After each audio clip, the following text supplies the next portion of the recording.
बिस्मिल्लाहिर्रहमानिर्रहीम। अस्सलाम वालेकुम। 1 जनवरी का आगाज़ हो गया है, जुमेरात के दिन का नया साल शुरू हो गया है। लोग मुबारकबादें दे रहे हैं। मुबारकबाद तो पाकिस्तानियों को उस वक्त देंगे या हम सब के लिए मुबारकबाद उस वक्त होगी जब जबर, बर्बरियत, फस्तायत और यजीदियत की तवील स्याह रात का अख्ताम होगा, जब पाकिस्तान के लोगों को इंसानी हकूक़ मैसर होंगे, जब बोलने की आज़ादी होगी, जब वोट के ज़रिए हुकूमतें बनाने और बदलने का इख्तियार होगा, जब पाकिस्तान के फ़ैसले पाकिस्तान में होंगे, जब पाकिस्तान के फ़ैसले अमेरिका में नहीं, इंटरनेशनल इस्टेब्लिशमेंट में नहीं, इंटरनेशनल इस्टेब्लिशमेंट के मफाद के लिए नहीं, ट्रंप के मफाद के लिए नहीं, बल्कि पाकिस्तान और पाकिस्तानी और पाकिस्तान के आने वाली नस्लों के मफाद के लिए होंगे, तो हमारा तो नया साल तब शुरू होगा। हाँ, ये ज़रूर है कि क्योंकि तारीख़ बदली है, नए साल का आगाज़ हुआ है, तो ये दुआ ज़रूर की जा सकती है कि अल्लाह करीम करे कि 2025 बर्बरियत, फस्तायत, यजीदियत का आखिरी साल साबित हो और पाकिस्तान अरूज की तरफ जाए, तरक्की की तरफ जाए, फलाह की तरफ जाए।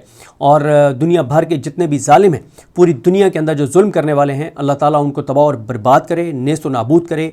अल्लाह ताला मज़लूमों की दुआएं सुने और ज़ालिमों को हम तड़पता देखें और ज़ालिमों का हम अंजाम अपनी आँखों से देखें। दुनिया भर के जितने भी ज़ालिम हैं, अल्लाह ताला कश्मीरियों पर रहम करे, अल्लाह ताला फ़लस्तीनियों पर रहम करे, अल्लाह ताला मुसलमान जहाँ जहाँ मज़लूम हैं दुनिया के जिस भी मुल्क में, उन सब मुसलमानों पर अल्लाह ताला रहम करे।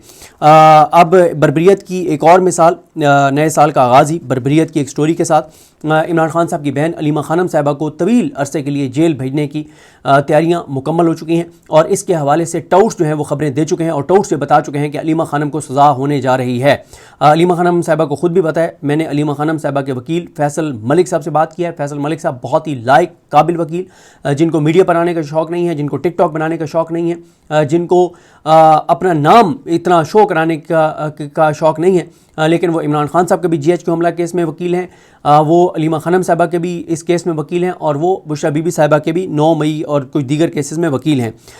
उनसे मैंने सारी तफसीलात ली हैं। ये अलीमा खानम साहिबा पे 24 नवंबर की कॉल के हवाले से एक केस है जिसमें कहा गया कि अलीमा खानम जो है वो इमरान खान साहब का जेल से पैगाम लाईं और उन्होंने जो पैगाम बाहर दिया तो उस पे अलीमा खानम साहिबा पे दहशतगर्दी का केस काट दिया गया, FIR काट दी गई। उस पे अलीमा खानम साहिबा ने यह भी कहा है कि भाई मेरे से पहले बाहर आके, मेरी मीडिया टॉक से पहले तो अंदर जो मीडिया के लोग मौजूद थे, सहाफ़ी मौजूद थे, उन्होंने आके बता दिया था, तो फिर आप उनके ऊपर भी FIR काटें। दहशतगर्दी तो उन्होंने भी की है। फिर जिन चैनल्स ने इस खबर को ऑन एयर किया, फिर दहशतगर्दी तो उन्होंने भी की है। भाई से मैंने तो दहशतगर्दी नहीं की ना, फिर उन सहाफ़ियों ने भी किया जिन्होंने मुझसे पहले आके खबर दिया, उन चैनल्स ने भी किया ये दहशतगर्दी, तो उनका यह कि दहशतगर्दी है ही नहीं। बहरहाल जी, इसमें तरीकाकार उन्होंने मुझे जो सारा बताया फैसल मलिक एडवोकेट साहब ने, ये जज अमजद शाह हैं जो ये केस सुन रहे हैं, ATC के जज हैं पिंडी के। तो वो कहते हैं कि पहले नकूल तकसीम होती हैं जिसमें चालान और बयानात होते हैं 161 के, ये सारी नकूल तकसीम होती हैं और उसके बाद फ़र्द जुर्म आयद की जाती है। और वो ये कहते हैं कि जिस दिन नकूल तकसीम हो रही थी तो मैंने कहा कि जी आप नकूल तकसीम करने से पहले जो इख्तियार समाअत है अदालत का, उस पर फैसला करें, क्योंकि फैसल मलिक एडवोकेट साहब ने एक दरख्वास्त दायर की थी कि इस अदालत का इख्तियार समाअत ही नहीं है, ये दहशतगर्दी का केस ही नहीं है, कि सिर्फ ये कह देना कि वो जेल से अपने भाई का पैगाम लाईं और ये दहशतगर्दी है, और ये दहशतगर्दी नहीं है और ये केस दहशतगर्दी की अदालत में नहीं चलना चाहिए। तो पहले आप इख्तियार समाअत जो है उसका फ़ैसला करें। और फिर उस दिन हुआ ये कि अलीमा खानम उस दिन चली गई अपना इमरान खान से मिलने जेल, क्योंकि मुलाकात का दिन था।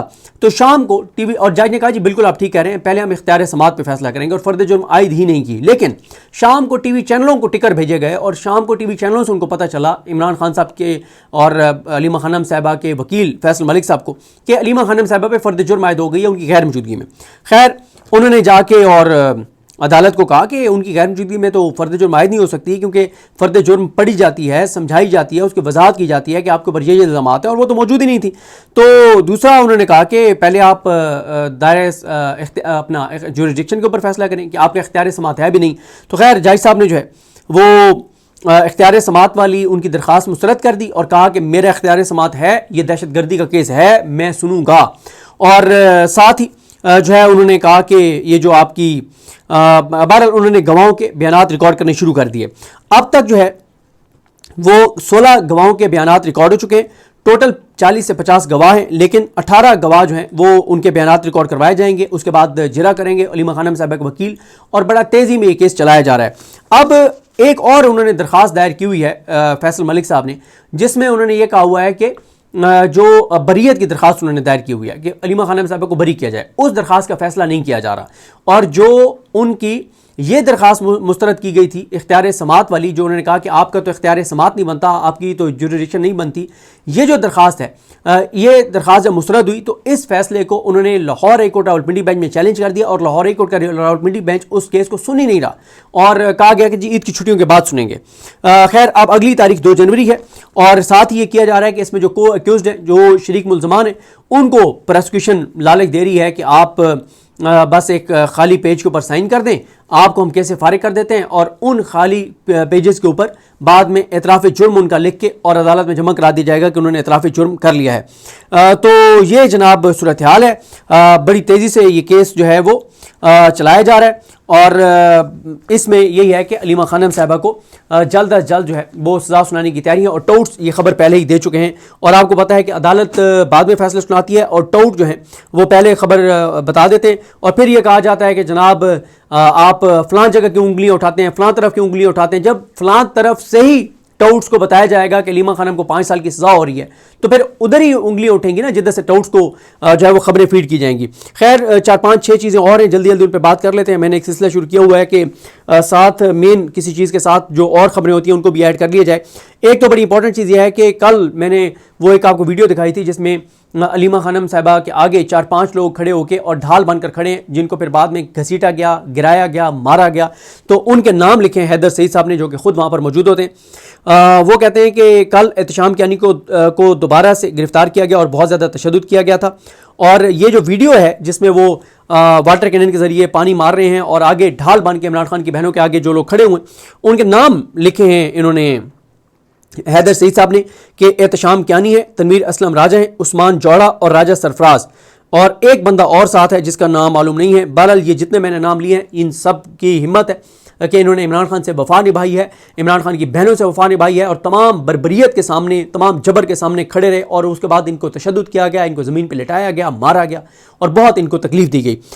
इसके बाद जी अगली एक चीज़, हमाद हसन साहब जर्नलिस्ट हैं, वो कहते हैं कि कम अज़ कम ये तो हकीकत है कि सुहेल आफरीदी से कोई भी किसी भी वक्त मिल सकता है, जबकि पंजाब में ये सहूलत वज़रा को भी मुयसर नहीं, यानी मरीम नवाज़ वज़ीरों तक को नहीं मिलती। उस पर माजिद निज़ामी साहब कहते हैं कि मरीम नवाज़ शरीफ जून 2025 में 1 साल बाद पंजाब असम्बली तशरीफ़ लाई थी, जून 2025 में 1 साल बाद। अब फिर 6 माह गुजर चुके हैं, वज़ीर आला का कोई अता पता नहीं। सेशन अटेंड करना या मुलाकात तो दूर की बात, 250 से ज़ायद हुकूमती मेंबरान को साल में 1 मरतबा असम्बली में मैडम CM के साथ तस्वीर बनवाने का मौका मिलता है। इसके अलावा एक और स्कैंडल, ये एक मुसाफिर है, इनका नाम एहतशामुल हक है, इनको इस्लामाबाद एयरपोर्ट पे ऑफलोड किया गया। इन्होंने इस्लामाबाद कोर्ट से रजू किया है और इन्होंने बताया है कि आज़रबाईजान की फ़्लाइट से इनको ऑफलोड किया गया।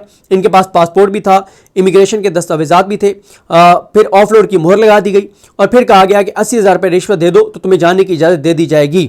और इस्लामाबाद कोर्ट ने बहरहाल इसको, इन इल्ज़ामात को संगीन करार देते हुए नोटिस जो है वो कर दिया है और जवाब जो है वो मुतल्लिक़ इदारों से मांग लिया है। इसके अलावा एक और ख़बर जी, शिपिंग कॉरपोरेशन का इंतज़ाम NLC को सौंपने का फैसला किया गया। तो इस पर अज़हर मिशवानी लिखते हैं कि माशाल्लाह कोई इदारा रह तो नहीं गया। उसके बाद बाबर स्टार साहब को बड़े तवील अरसे बाद सिंगल बेंच दिया गया है, उनको सिंगल बेंच में नहीं बिठाया जाता। उन्होंने 29 से लेके और 31 दिसंबर तक सिंगल बेंच में बैठना था, लेकिन उनके सामने केस ही कोई नहीं लगाया गया। ये है आज़ाद जजेस के साथ सलूक। उसके अलावा जी सर्दी की शिद्दत बढ़ते ही, ये अलीम मलिक साहब लिख रहे हैं कि सर्दी की शिद्दत बढ़ते ही LPG भी मजीद महंगी कर दी गई। ओगरा ने LPG 10 रुपये 68 पैसे फ़ी किलो और घरेलू सिलेंडर 126 रुपये 9 पैसे जो है वो मज़ीद महंगा कर दिया। सवात का जो सरीना होटल है उसको बंद कर दिया है। सरीना होटल की इंतज़ामिया ने, उस पर उन्होंने बताया कि 4 दहाइयों के बाद सवात में कायम सवात सरीना की सर्विसेज ख़त्म और वो बंद कर रहे हैं आज से। उस पर नसीम सिद्दीकी साहब जो UK होते हैं, जर्नलिस्ट हैं, वो कहते हैं कि एयरलाइन बंद, होटल बंद, टेक्सटाइल मिल्स बंद, रोज़गार बंद, लेकिन फिर भी हम शबाना रोज़ तरक्की कर रहे हैं, कभी इस शाख पर तो कभी उस शाख पर। उसके बाद जी एक और ख़बर जी, ये मोहम्मद ज़ीशान अवान साहब ने खबर दी है कि वो ये पहले उन्होंने कमेंट किया कि खैबर पख्तूनख्वा की जो दहशतगर्दी के हवाले से फ्रंट लाइन सूबा है, उसमें तो सूरत हाल यह है कि वफाकी हुकूमत ने 3 पुरानी गाड़ियाँ दी, जबकि वही वफाकी हुकूमत पंजाब पुलिस को 20 नई बुलेट प्रूफ गाड़ियाँ जो हैं वो ख़रीद कर दे रही है। और चंद दिन पहले की एक और ख़बर उन्होंने शेयर की है कि प्लानिंग कमीशन ने 100 अरब के 11 तरक्याती मनसूबों की मंजूरी दे दी, जिनमें से 78 अरब के मनसूबे पंजाब के लिए हैं। यानी बुलेट प्रूफ गाड़ियाँ भी 20 पंजाब के लिए, 100 अरब के अगर मंसूबे मंजूर हैं तो 78 अरब पंजाब के लिए, सिर्फ पंजाब ही पाकिस्तान है आपके लिए, वो जो बिलाल गौरी साहब ने कॉलम लिखा है। इसके अलावा जी सिंध में 27 अरब रुपए के सोलर एनर्जी प्रोजेक्ट में अरबों रुपए की बेकायदगियों का इंकशाफ हुआ है, लेकिन नो प्रॉब्लम। सिंध अपना सूबा है, बलोचिस्तान अपना सूबा है, पंजाब अपना सूबा है, करप्शन हो, लूट मार हो, तबाही हो, बर्बादी हो, नाइंसाफी हो, जो मर्जी करें वो, कोई मसला नहीं है। हमें मसला सिर्फ केपी से है, वहाँ गवर्नेंस नहीं है। सुहेल आफरीदी बहुत नाअहल है, बहुत नाकाम है, पाकिस्तान की सारी बुराइयाँ तमाम मसाइल केपी में है। बाकी तो हम सदके वारी और कुर्बान, मरियम नवाज की तो क्या बात है, वो मुराद अली शाह उसकी तो बात ही ना करें, और वो सरफराज बुगटी, वो तो दुनिया में उस जैसा तो बंदे ही कोई नहीं है। हर जगह की तारीफें, शहबाज शरीफ की तारीफें, एक बंदे के पीछे है पूरा निज़ाम जिसका नाम है सुहेल आफरीदी, और उसका जुर्म यह है कि वो आवाम के वोटों से एमपी बनाए, आवाम के वोटों से वो वज़ीर-ए-आला बने, ये उसका जुर्म है। और वो अपने सूबे के साथ सिंसियर है, वो जबर को मानता नहीं है, वो आवाम के साथ मुखलिस है, तो इसलिए उसके साथ मसला है, बाकी किसी के साथ कोई मसला नहीं है। अरबों खरबों खा जाएं, मुल्क के साथ जो मर्जी है बाकी सूबे कर दें, कोई टेंशन नहीं। उसके बाद जी एहसन इकबाल साहब, आपको पता है वसीम बदामी साहब के प्रोग्राम में बैठे थे, और फिर पता नहीं को बुजुर्ग आ गए थे या बिग ब्रदर आ गया था या जो भी हुआ, उसके बाद से अब उनका बयान आया है जो बड़ा अहम बयान है। उस प्रोग्राम में शिरकत के बाद कहते हैं कि मुस्लिम लीग नून मुल्क की माँ है, जो तीर फौज की तरफ जाएगा हम उस तीर का मुकाबला करेंगे, वो तीर हम अपने सीने पे खा लेंगे जो फौज की तरफ तीर जाएगा। तो ये बात आप पहले ही कह देते, कम अज़ कम वसीम बदामी साहब के प्रोग्राम में बगैर किसी रुकावट के आपको बात तो करने दी जाती। मुजाहिद हुसैन साहब लिखते हैं जी कि मुझे दुख है कि मैं उस प्रेस क्लब लाहौर की बात कर रहे हैं, लाहौर प्रेस क्लब का 30 बरस से कौंसिल मेंबर हूँ, ना सहाफ़ी लीडरों की तरह प्लाट लिया, ना फ़ायदे के लिए लीडरी की। आज प्रेस क्लब इंतज़ामिया ने 30,000 रुपये फ़ीस लेकर प्रेस लिस्ट जारी करके पंजाब के दूर दराज इलाकों से अपना दुख सुनाने आई माओं की प्रेस कॉन्फ्रेंस सिर्फ 10 मिनट पहले कैंसिल कर दी। ये पड़ी है आज़ाद सहाफ़त। 2 दिन बाद ये नाम निहाद सहाफ़ी लीडर्स हमसे वोट मांगेंगे। शायद ये भी वैसा ही प्रेस क्लब है जैसा इस्लामाबाद में अशराफी का क्लब है। शर्मनाक शर्मनाक शर्मनाक। अच्छा, ये जो लाहौर प्रेस क्लब वाले हैं ना, ये आजकल आपको अज़मत बुखारी साहबा के बहुत वैसे क्लोज नजर आते हैं। इस्लामाबाद में जो एक वो घर गिराए जा रहे हैं, वहाँ पे सेनेटर मुश्ताक साहब गए हैं, मौजा मोरियाँ कुड़ी रोड, यहाँ पे ये कुड़ी रोड गए हैं, और जहाँ पे मलकियती ज़मीन पर तामीर शुदा घरों को के 1000 घरों को बगैर नोटिस के मिसमार करने का सिलसिला जो है वो शुरू किया गया है। ताजर रहनुमाओं ने FPR के इक़दाम के खिलाफ 16 जनवरी को श्रीनगर हाईवे बंद करने का ऐलान किया, लेकिन ये मैनेज हो जाएंगे। ये कोई इतनी बड़ी खबर नहीं है, लेकिन मैंने कहा आपको बता दूँ ताकि आपको पता होना चाहिए। किसान ताजर रहनुमा हो, किसान रहनुमा हो या हुकूमत के खिलाफ कोई आपको स्ट्रॉन्ग एजिटेशन करते हुए नजर नहीं आएंगे, सब मैनेज हो जाते हैं।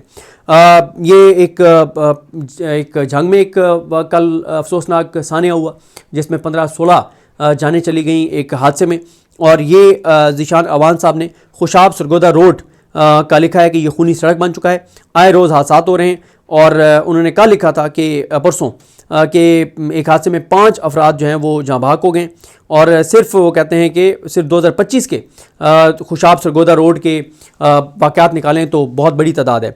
पीरा फोर्स जो है उसके बखर में वो हथौड़े के ज़रिए एक गरीब की रेडी तोड़ रहे हैं, वो वीडियो आप देख चुके होंगे।